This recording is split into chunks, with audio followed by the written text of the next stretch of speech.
এনসিপিআই, nationalist citizens party of India. আমাদের দল মনে রাখবেন, আমাদের কিন্তু নতুন নয়, 2023 সালের দল। আপনারা হয়তো বলবেন এতদিন ধরে আপনারা ফ্রন্টে আসেননি কেন?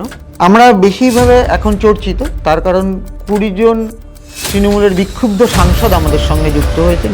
এটা নিয়ে কন্ট্রোভার্সি হওয়ার কোনো জায়গা নেই। আপনাদের দলের তাহলে আগামী দিনের কর্মসূচি কি থাকতে পারে? এবার আসি যে এই ব্রেনটা কার?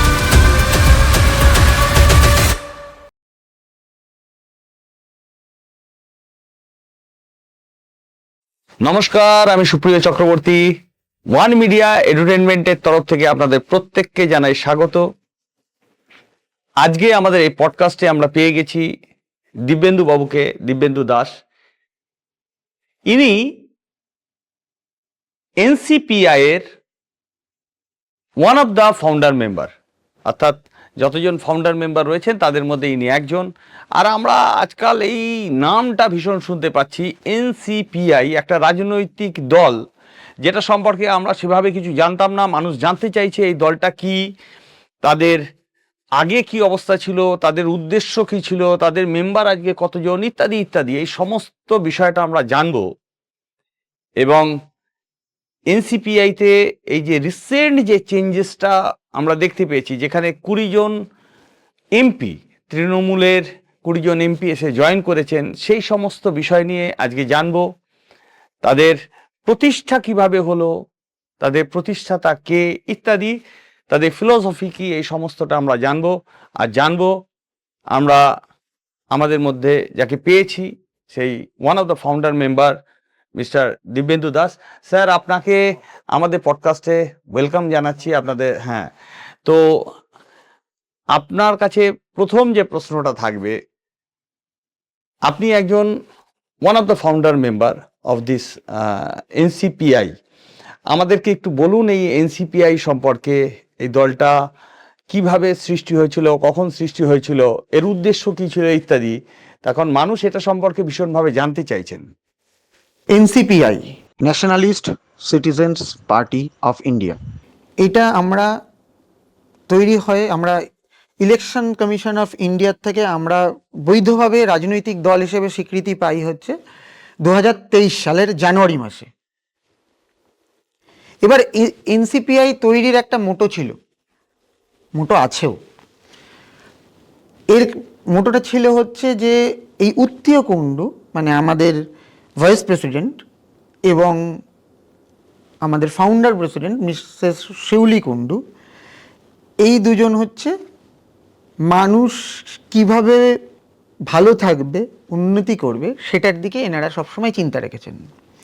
তো এই এনসিপিআইতে যারা যারা আছেন ফাউন্ডার মেম্বারে, তাদের মধ্যে বেশিরভাগই কারোর এনজিওর সঙ্গে যুক্ত, কারোর ফার্ম আছে, কারোর কোনো সংস্থা আছে, প্রত্যেকেই এর সঙ্গে যুক্ত, তারা ফাউন্ডার মেম্বার হিসেবে আছে। এবার ব্যাপারটা হচ্ছে যে আমরা এটাকে কেন তৈরি করেছিলাম এবং এটা সবার সম্মতিতে তৈরি হয়েছিল। তার কারণ হচ্ছে একটা পার্টি তৈরি করে এবার যে আমরা যে এই পার্টি একটা ছাতার তলায় আমাদের যত ফার্ম আছে বা যত এনজিও আছে, বেশিরভাগই একটা ছাতার তলায় এসে, কেউ মনে করুন একটা কাপড় বানাচ্ছে, কেউ মনে করুন ক্যাটারার আছে, সেই ক্যাটারারকে দরকার হয়তো আমার কোনো একটা প্রয়োজনে দরকার, আমি এখান থেকেই ফোন করে নিয়ে আমি বললাম যে দাদা আমার এটা লাগবে, আপনি এটা করে দিন। সে এসে বলল, এটা আমাদের একটা ছাতার তলায় একটা জায়গায় আমাদের ইকোনমিটা চালু, এটাই হচ্ছে আমাদের মূল ইচ্ছা ছিল বা ইচ্ছা আছেও, এভাবেই চলছে। মহিলাদের জন্য করা ছিল, এখানে তারা বাড়ি থেকে এসে জামা কাপড় নিয়ে গিয়ে বিক্রি করেছে, এলইডি বাল্ব বানিয়েছে, বিভিন্ন ধরনের কাজের সঙ্গে যুক্ত ছিল, হাতের কাজ। আমরা এইভাবে যখন মানুষ নিচ্ছে, একটা তাদের অর্থনৈতিক উন্নতি হচ্ছে, এই হিসেবেই আমাদের চালু এবং এই হিসেবেই চলছে। আমরা বেশিভাবে এখন চর্চিত, তার কারণ 20 জন তৃণমূলের বিক্ষুব্ধ সাংসদ আমাদের সঙ্গে যুক্ত হয়েছেন, যারা তৃণমূলের সঙ্গে নিজেদের মেলাতে পারেননি। আর এটা কিন্তু আমাদের সকলের সম্মতিতে, মানে যে তারা এসছেন, আমরা যত ফাউন্ডার মেম্বার আছি তাদের প্রত্যেকের সম্মতিতেই এটা করা। সেখান থেকে আমরা মানুষের জন্যই করতে চাই, মানুষের জন্য করব। এবার আসি যে এই ব্রেনটা কার? এই ব্রেনটা হচ্ছে উত্তীয় কুণ্ডুর, আমাদের এক ভাইস প্রেসিডেন্ট উত্তীয় কুণ্ডু এবং শিউলি কুণ্ডু ফাউন্ডার প্রেসিডেন্ট। তো উত্তীয় কুণ্ডু সম্বন্ধে না বললেই নয়, কারণ উত্তীয় কুণ্ডু আমার কাছে উনি একটা মানে উনি আমার কাছে মোটিভেটর। মানে ওনার কথায় আমি কেন বহু মানুষ চেঞ্জ হয়েছে, মানে বহু মানুষের জীবনে উনি একটা প্রেরণা দিয়েছে। ওনার কথা বলা এবং উনি যে সিম্পলসিটি লাইফ লিড করেন, যে উনি এত এডুকেটেড, এত কিছু জানেন, কিন্তু সেটার মধ্যে ওনার কোনো অহংকার বা কিছু নেই। উনি নিজের মতো নিজে কাজ করেন, কিন্তু ওনার প্রচুর নলেজ, এটা আমি জানি এটা। এবং উনি মানুষের জীবনটাকে চেঞ্জ করার জন্য একজন আইডিয়াল পারসন। তো সেই জায়গা থেকে উনি যখন আমাদের সবাই মিলে যখন একটা চিন্তা ভাবনা করা হয় যে এরকম একটা করলে এরকম হয়, আমরা সবাই রাজি হয়ে এই দলটাকে আমরা প্রতিষ্ঠা করি। আমাদের দল, মনে রাখবেন, আমাদের কিন্তু নতুন নয়, 2023 সালের দল। আমরা 2023 সালে ত্রিপুরাতে ইলেকশন ছিল, ত্রিপুরাতে 28 তারিখ 29 তারিখ বোধহয় নমিনেশন ছিল। সেই সময়ের মধ্যে শর্ট টাইমে আমরা ক্যান্ডিডেট ওখানে দিয়েছি, ভালো রেজাল্ট হয়নি, সেটা আমাদের বলতে বাধা নেই। তারপরে আমাদের এখানে পঞ্চায়েত ইলেকশন ছিল, পঞ্চায়েত ইলেকশনে আমরা কিছু ক্যান্ডিডেট দিয়েছি। তো এইভাবে আমরা তারপরে সব ধীরে ধীরে নিজেদের মধ্যে এগিয়ে এখানে একটা, মানে আমরা ফর্মে আসেনি। আপনারা হয়তো বলবেন এতদিন ধরে আপনারা ফ্রন্টে আসেননি কেন? আমাদের মেম্বারটা আরও আমরা বাড়িয়ে নিয়ে করতে চাই। আমাদের মেম্বার এখন মোটামুটি 1-1.5 লাখ হবে। আচ্ছা, এটাকে আমরা আরো বাড়িয়ে নিয়ে আমরা সামনে আসতে চাইছিলাম। মানে আপনি যেটা বলছেন সেটা হচ্ছে যে আপনারা অলরেডি একটা বৈধ রাজনৈতিক দল হিসাবে আপনারা স্বীকৃতি পেয়েছেন, সেটা হচ্ছে আপনার 23 সালে 2023 সালের সালে জানুয়ারি মাসে আপনারা বৈধ একটা মানে স্বীকৃত রাজনৈতিক দল হিসাবে আপনারা প্রতিষ্ঠা লাভ করলেন। আপনারা এটা হচ্ছে আপনাদের প্রথম জার্নি, এবং সেখানে আপনাদের উদ্দেশ্য যেটা ছিল সেটা হচ্ছে বহু মানুষকে নিয়ে একটা কমিউনিটি তৈরি করা, যেখানে একজন আরেকজনের উপকারে লাগতে পারে বিভিন্নভাবে, যেটা আপনি বললেন। তো এরকম একটা জায়গা থেকে খুব স্বাভাবিকভাবেই একটা প্রশ্ন চলে আসে, সেটা হচ্ছে যে এবার এই গত বিধানসভা যে ইলেকশনটা হলো পশ্চিমবঙ্গে, সেখানে আপনাদের তো লড়তে দেখা যায়নি। আপনারা কি সেখানে লড়েছিলেন? না, আর যদি না লড়ে থাকেন তাহলে কেন? আমরা ওখানে লড়তে পারিনি, কারণ দেখুন, অর্থনীতিতেও একটা ম্যাটার করে। আমাদের দলের কাছে অত সামর্থ্য নেই যে আমরা এগোবো বা ক্যান্ডিডেট দেব। আমরা ওই জন্যই আমরা ওই সময়টা যে নতুন নতুন শুরু করেছি বলে একটা দিয়ে দিয়েছিলাম। এখন আরও কিছু না হলে বিধানসভার মতন একটা, পশ্চিমবঙ্গে বিধানসভার মতন জায়গায় যেখানে এত হাই ভোল্টেজ ইলেকশন হয়, অন্যান্য রাজ্যের থেকে বেশি আমাদের এটা প্রাসঙ্গিক থাকে। আমাদের এখানে চোখ বাকি সমস্ত রাজ্যের পড়ে থাকে পশ্চিমবঙ্গের ভোটের ওপরে। তো সেখানে লড়তে গেলে প্রচুর অর্থের দরকার। সেই অর্থ এবং আমাদের মেম্বার অত ছিল না, আমরা ওই জন্য লড়িনি। আরেকটা জিনিস বলি, উত্তীয় কুণ্ডুর সম্বন্ধে আরেকটা জিনিস আমি মানে মিস করে গেছি, মাফ করবেন।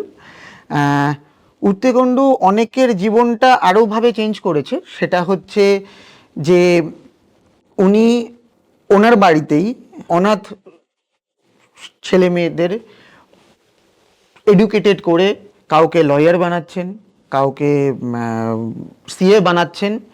এটা দেখা আমি নিজে দেখেছি, আমি নিজে জানি, কারণ আমার সঙ্গে ওনার প্রায় 10 থেকে 15 বছর হলেও আমার পরিচয়। আমি ওনাকে পার্সোনালি চিনি, এবং যখন হোক বিপদে আপদে ওনাকে ডাকলে ওনাকে আমি সঙ্গে পেয়েছি। এটা হচ্ছে, এবং সঙ্গে ম্যাডামের কথাটা না বললেও নয়, দুজনই একদম মানুষের উপকারের জন্য পারফেক্ট মানুষ। ওকে। এবং আরও যেটা আমরা জানি যে উনি একজন প্রথিতযশা শিক্ষাবিদ, সেটা নিয়ে যদি কিছু বলেন। উনি ম্যাথামেটিক্সটা খুব পারদর্শী এবং সঙ্গে ফিলোসফি। উনি ওনার মানে জ্ঞান নিয়ে আমার কিছু বলা যায় না। বহুবিধ বহু চর্চিত ওনার জ্ঞান।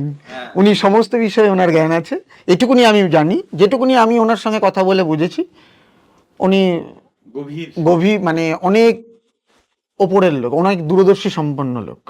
এবার অবশ্যই আরও যেটা জিজ্ঞেস করব আমাদের স্যার সম্পর্কে, যে আপনি যার কথা বললেন উত্তিয়া কুণ্ডু স্যারের সম্পর্কে, আরও যেটা আমার জানার আছে যে তার লাইফ কিভাবে আপনাদেরকে, এত মানুষকে মোটিভেট করেছে, ইন্সপায়ার করেছে একটা দল হিসাবে আসার জন্য বা মানুষের কাজে এগিয়ে আসার জন্য। দেখুন, উনি যেটা বলেন সেটাই আমাদের কাছে ঠিক। মানে এইটা নয় যে চোখ বুজে ভরসা করতে বলে, বিচার বুদ্ধি দিয়ে আমরা যেটা বিচার করি যে হ্যাঁ ঠিক আছে। কারণ উনি ভুল মন্তব্য দেননি এখনো অবধি। উনি কোনো ভুল সাজেশনও দেননি এখনো। দেখুন, ভবিষ্যৎ আমি জানি না কি হবে।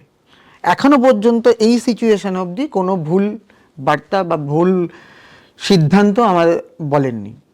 এবার আমি যেটা জানতে চাইবো, আবার চলে আসি আমাদের মূল যে প্রসঙ্গটা আমার ছিল, সেটা হচ্ছে এনসিপিআই সম্পর্কে। এনসিপিআইয়ের এতজন এমপি একটা দল থেকে এসছেন, তো স্বাভাবিকভাবেই মানুষের মধ্যে একটা প্রশ্ন আছে, একটা জিজ্ঞাসা আছে যে আপনাদের দলের তাহলে আগামী দিনের কর্মসূচি কি থাকতে পারে, বা এই দলটার ভবিষ্যৎ কি, রাজনৈতিক ভবিষ্যৎ?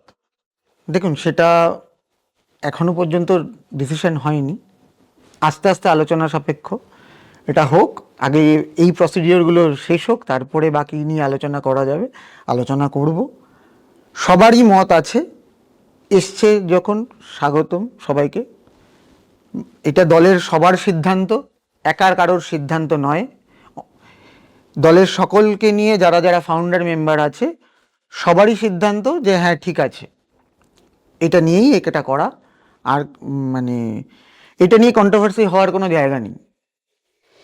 ওকে, তো ধন্যবাদ। আর অবশ্যই আরেকজনের সম্পর্কে আপনি বলছিলেন, ম্যাডাম কুণ্ডু, তার সম্পর্কেও আমরা জানতে আগ্রহী। আপনি যদি কিছু বলেন ম্যাডাম সম্পর্কে। কুণ্ডু মানুষ হিসেবে খুব ভালো।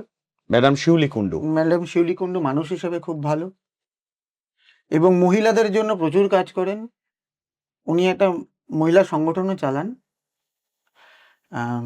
এবং মহিলাদের রোজগার দেওয়া বা কিছু ওনার ওখান থেকে স্যার এবং মানে আমাদের পার্টি থেকেই রেশন দেওয়া হতো, রেশন দেওয়া হয়ও।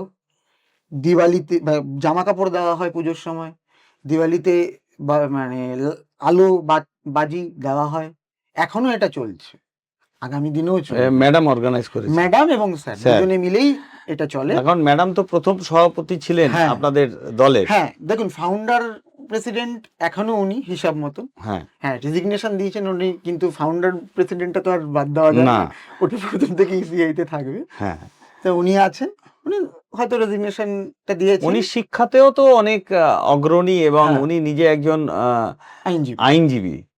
উনি হাইকোর্টে প্র্যাকটিস করেন।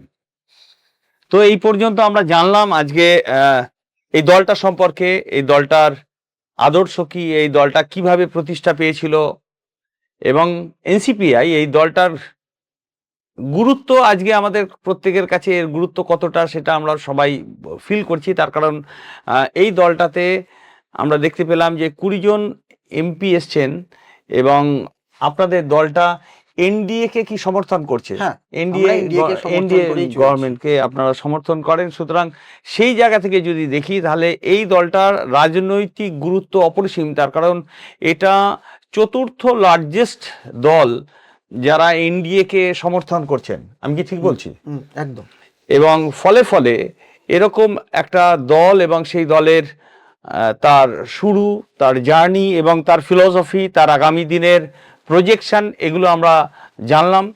আমাদের দিব্যেন্দু বাবুর কাছ থেকে আরও জানলাম এই দলের দুজন শিক্ষাবিদ, সভাপতি এবং সহসভাপতি সম্পর্কে, যাদের অনেক কন্ট্রিবিউশন রয়েছে বলে আমরা জানলাম ওনার কাছ থেকে। সমাজের প্রতি কন্ট্রিবিউশন, হ্যাঁ, সমাজের প্রতি এনাদের কন্ট্রিবিউশন আমরা জানলাম। তো আজকে এই পর্যন্ত। আপনারা আমাদের সাথে রয়েছেন, আমাদের সাথে থাকার জন্য, আমাদের সঙ্গে থাকার জন্য আবার অনেক অনেক ধন্যবাদ জানাই, অনেক অভিনন্দন জানাই। আর দিব্যেন্দু বাবু, আমাদের পডকাস্টে আসার জন্য আপনাকে জানাই অসংখ্য অসংখ্য ধন্যবাদ। ভালো থাকবেন, আপনারাও ভালো থাকবেন। অনেক ধন্যবাদ।